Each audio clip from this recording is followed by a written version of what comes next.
AR ಚಾನೆಲ್ನಿಂದ ನಾನು ಲಲಿತಾ ರಾಮಾಚಾರ್. ಇವತ್ತು ಮಕ್ಕಳಿಗೆ ಇಷ್ಟ ಆಗುವಂಥ ಒಂದು ಮನೇಲೆ ಮಾಡುವಂಥ ಒಂದು ಮಿಠಾಯಿ ಅಂದರೆ ಲಾಲಿಪಾಪ್, ಚಾಕ್ಲೇಟ್ ಏನಾದರೂ ಅಂದ್ಕೊಳ್ಳಿ ಮಾಡಿ ತೋರಿಸೋಣ ಅಂತ. ಮಕ್ಕಳು ಹೊರಗಡೆ ಹೋದರೆ ಅದು ತಿನ್ಬೇಕು, ಏನಾದರೂ ಬೇಡ ಅಂದಿದ್ದೇ ಕೊಡಿಸ್ಬೇಕು ಅವ್ರಿಗೆ. ಹಲ್ಲ ಹಾಳಾಗತ್ತೆ, ಹಾಗೆ ಏನು ಹೇಳಿದ್ರು ಕೇಳಲ್ಲ. ನಾನು ಒಂದು ಮಕ್ಕಳಿಗೋಸ್ಕರ ಮನೇಲೇ ಒಂದು ತಿಂಡಿ ಮಾಡಿದೆ. ಅದಕ್ಕೆ ನಾನು 2 ಬಾಳೆಹಣ್ಣು, ಬೆಲ್ಲ, ಸ್ವಲ್ಪ ತುಪ್ಪ, ಗೋಡಂಬಿ ಚೂರು ಇಷ್ಟು ತೊಗೊಂಡೆ ಅಷ್ಟೇ. ಏನು ತುಂಬ ಕಷ್ಟವೇ ಇಲ್ಲ. ಇದು ಚೆನ್ನಾಗಿ ಹಣ್ಣಾಗಿರೋ ಕಳೆತ ಬಾಳೆಹಣ್ಣು ಅಂದರೆ ಚುಕ್ಕೆ ಬಾಳೆಹಣ್ಣು 2 ತೊಗೊಂಡೆ ನಾನು. ಅದನ್ನು ಸಿಪ್ಪೆ ಬಿಡಿಸಿ ಮಿಕ್ಸಿ ಜಾರ್ಗೆ ಸಣ್ಣಗೆ ಹಚ್ಚಿ ಹಾಕ್ಕೊಂಡು ಅದನ್ನು ಮಿಕ್ಸಿ ಮಾಡಿಕೊಂಡೆ, ಅಂದರೆ ನುಣ್ಣಗೆ ರುಬ್ಕೊಂಡೆ. ಈಗ ಒಂದು ಬಾಣಲೆ ಇಟ್ಟು ಗಟ್ಟಿ ತಡದ್ದು ಅದಕ್ಕೆ ಒಂದೇ ಒಂದು ಚಮಚ ತುಪ್ಪ ಹಾಕಿ ಅದ್ರ ಜೊತೆ ಈ ಮಿಶ್ರಣನ ಹಾಕಿ ಸಣ್ಣ ಉರಿನಲ್ಲಿ ತಿರುಗಿಸ್ತಾ ಬಂದೆ. ಅಂದರೆ ಅದು ಬೇಯಲಿ ಚೆನ್ನಾಗಿ, ಹಣ್ಣು ಬೇಯುತ್ತೆ ನೋಡಿ. ಅದರೊಳಗಿದು ಇದು ಏನಾದರೂ ದಪ್ಪ ಗಂಟಿದ್ರು ಹೊರಟೋಗುತ್ತೆ. ಈಗ ಬೇಯ್ತಾ ಇದೆ. ಇನ್ನೊಂದು ಕಡೆ ಇಟ್ಕೊಂಡು ಅದಕ್ಕೆ ಸಾಕಾಗೋಷ್ಟು ಬೆಲ್ಲ, ಅಂದರೆ ಒಂದು ಸಣ್ಣ ಅರ್ಧ ಉಂಡೆ ಬೆಲ್ಲ ಹಾಕಿ ಸ್ವಲ್ಪ ನೀರು ಹಾಕಿ ಅದು ಕರಗೋವರೆಗೂ ಅದನ್ನು ಬಿಡಬೇಕು. ಅದೇನು ಉಂಡೆ ಪಾಕ ಬರಬೇಕು ಆ ಥರ ಏನಿಲ್ಲ.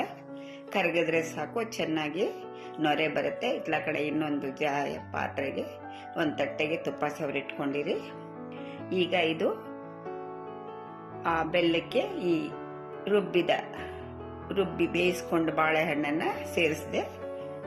ಸ್ವಲ್ಪ ತುಪ್ಪ ಹಾಕಿ, ಮಕ್ಕಳು ತಿನ್ನೋದು ಯಾರೇ ತಿನ್ನಲಿ ಆರೋಗ್ಯ, ತುಪ್ಪ ಬೆಲ್ಲ ಇದೆಲ್ಲ ಶರೀರಕ್ಕೆ ತುಂಬ ಒಳ್ಳೆಯದು. ಹಣ್ಣು, ತುಪ್ಪ, ಬೆಲ್ಲ ಸಕ್ಕರೆಗಿಂತ ಬೆಲ್ಲಕ್ಕೆ ಜಾಸ್ತಿ ಆರೋಗ್ಯ ಕೊಡುವಂಥ ಇದಿದೆ. ಸಕ್ಕರೆ ಉಪಯೋಗಿಸ್ಬೇಡಿ.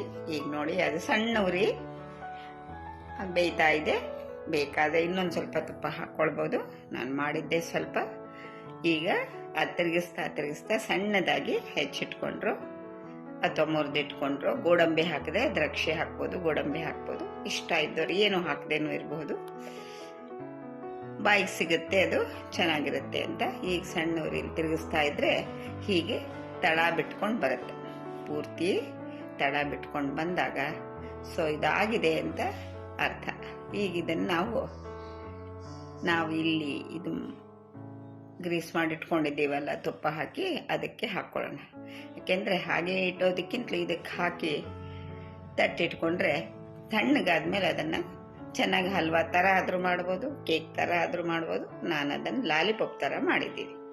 ಮಕ್ಕಳಿಗೆ ಇಷ್ಟ ಆಗುವಂಥದ್ದೊಂದು ತಿಂಡಿ ಮಾಡಬೇಕು ಸಿಹಿ ಅಂತ ಆಸೆ ಇತ್ತು, ಅದು ಮಾಡಿದ್ದೀನಿ ನೋಡಿ. ಈಗ ಇದು ತಣ್ಣಗಾದ್ಮೇಲೆ ನಾವು ಅದನ್ನು ಸಣ್ಣ ಉಂಡೆ ಗುಂಡಗೆ ಮಾಡಿಕೊಂಡು ಹೇಗೋ ಮಕ್ಕಳ ರುಚಿಗೇನು ಅದು ಒಂದು ಒಳ್ಳೆ ಕಡ್ಡಿ ಅದಕ್ಕಾಗಿ ಸಿಗುತ್ತೆ. ಅದನ್ನು ತಗೊಂಡು ಅದಕ್ಕೆ ಚುಚ್ಚಿ ಇಟ್ಟರೆ ಮಕ್ಕಳು ಅದು ಗಟ್ಟಿ ಆಗುತ್ತಲ್ಲೇ. ಲಾಲಿಪಾಪ್ ಥರ ತಿನ್ಬೋದು, ಚಾಕ್ಲೇಟ್ ಥರ ತಿನ್ಬೋದು. ತುಂಬ ರುಚಿಯಾಗಿರುತ್ತೆ. ಬಾಳೆಹಣ್ಣು ಹಾಕಿದ್ದೀವಿ ಇದಕ್ಕೆ ಅಂತ ಯಾರು ಹೇಳೋಕ್ಕಾಗಲ್ಲ. ನೀವು ಮಾಡಿ ನೋಡಿ ಒಂದ್ಸಲ. ನಾನು ಹೇಳಿದ್ದಕ್ಕೋಸ್ಕರ ನಿಮ್ಗೆ ಗೊತ್ತಾಗುತ್ತೆ ಅಷ್ಟೇ. ಇಲ್ಲಾಂದರೆ ಬಾಳೆಹಣ್ಣಿನ ಒಂದು ಘಮ ಕೆಲವರಿಗೆ ಇಂಥದ್ರಲ್ಲೆಲ್ಲ ಇಷ್ಟ ಆಗಲ್ಲ. ಆದರೆ ಇದೆಲ್ಲ ಆ ಥರದ್ದೇನು ಇರಲ್ಲ. ತುಂಬ ರುಚಿಯಾಗಿರುತ್ತೆ. ಮಕ್ಕಳಿಗೆ ಯಾವಾಗಾದರೂ ಮಾಡಿಕೊಡ್ಬೋದು. ಅತಿ ಶೀಘ್ರವಾಗುತ್ತೆ. ಇಂಥದ್ದೆಲ್ಲ ಮಾಡ್ಕೊಳ್ಳಿ. ಇನ್ನೂ ಒಂದಷ್ಟು ಮಾಡಿ ತೋರಿಸ್ತೀನಿ ನಿಮಗೆಲ್ಲ. ನನ್ನ ನಮಸ್ಕಾರ.